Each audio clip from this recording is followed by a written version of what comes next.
Assalamualaikum warahmatullahi wabarakatuh.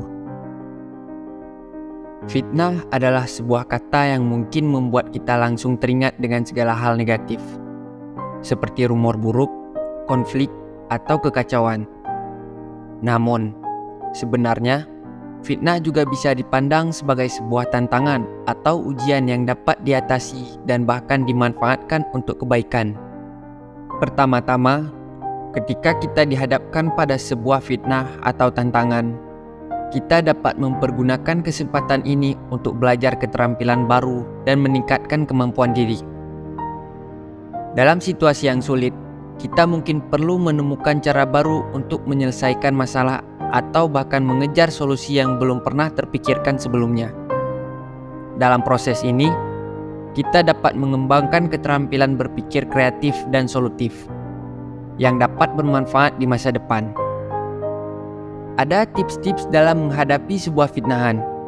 Sebelum kita lanjut, jangan lupa share, like, komen, dan subscribe ya sahabat.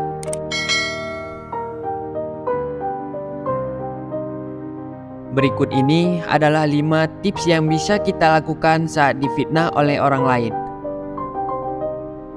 Jangan terpancing emosi. Fitnah memang menyebalkan sekaligus berbahaya. Namun, hendaknya kita jangan mudah terpancing emosi jika mendapat fitnah. Berusahalah untuk tetap tenang dalam bersikap. Karena apabila kita terpancing emosi, kita bisa melakukan hal-hal yang bisa membuat masalah menjadi semakin buruk. Jelaskan pada orang lain. Saat kita difitnah, usahakan untuk menjelaskan kebenarannya pada orang lain, terutama orang yang bertanya kepada kita. Karena biasanya orang yang bertanya kebenarannya kepada kita, orang tersebut masih mau mencari fakta yang sebenarnya dan tidak mudah terhasut oleh fitnah. Namun, jangan terlalu memaksakan semua orang untuk percaya dengan kita, karena banyak orang yang mudah dipengaruhi oleh fitnah. Jika orang tersebut tidak terlalu berpengaruh dalam hidup kita, maka kita bisa cuek dan jangan memedulikannya. Konfirmasi pada pembuat fitnah.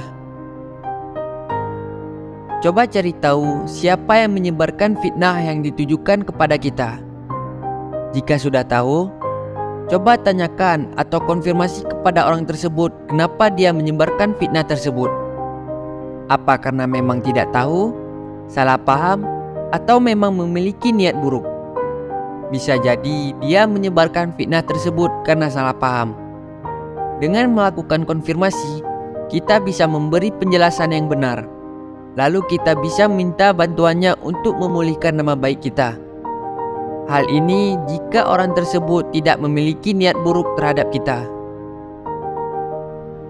Jangan membalas fitnah. Sekesal apapun kita karena mendapat fitnah, jangan membalas dendam dengan menyebarkan fitnah kepada orang lain. Hal ini tidak akan menyelesaikan masalah, justru membuat kita sama buruknya dengan pemfitnah kita. Jika kita melakukannya, maka kita tidak akan berhenti untuk saling memfitnah. Tunjukkan kebaikan. Menjelaskan kebenaran pada orang lain memang tidak mudah, terlebih jika orang-orang tersebut tidak terlalu dekat dengan kita.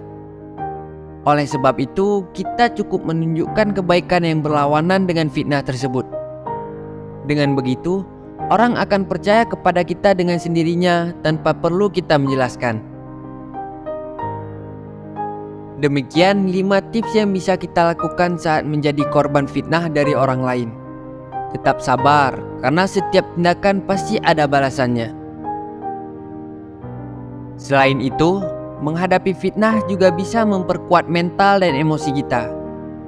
Ketika kita mampu mengatasi tantangan, itu bisa meningkatkan rasa percaya diri dan mengurangi rasa takut dalam menghadapi masalah di masa depan. Fitnah juga bisa menjadi kesempatan untuk belajar mengontrol emosi, bersikap sabar, dan memperluas toleransi terhadap orang lain. Dalam konteks agama, fitnah seringkali dihubungkan dengan cobaan atau ujian dari Allah. Sebagai manusia, kita selalu dihadapkan pada berbagai macam fitnah, baik dalam bentuk cobaan materi maupun ujian dalam menjalankan perintahnya.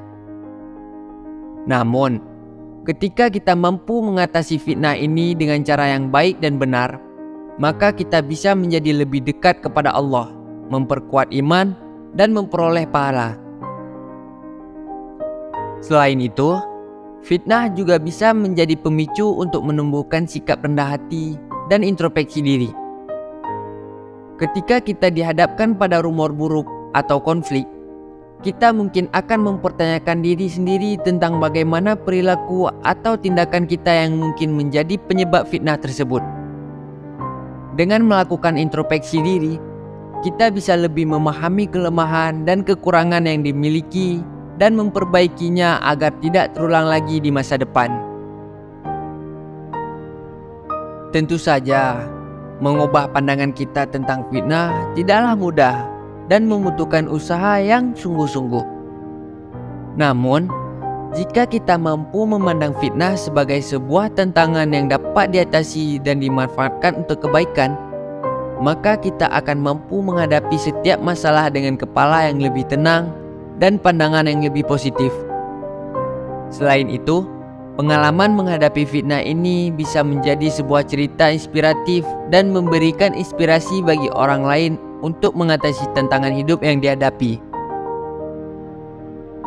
Demikian dari kami, semoga bermanfaat bagi kita semua. Mohon maaf bila ada kesalahan. Assalamualaikum warahmatullahi wabarakatuh.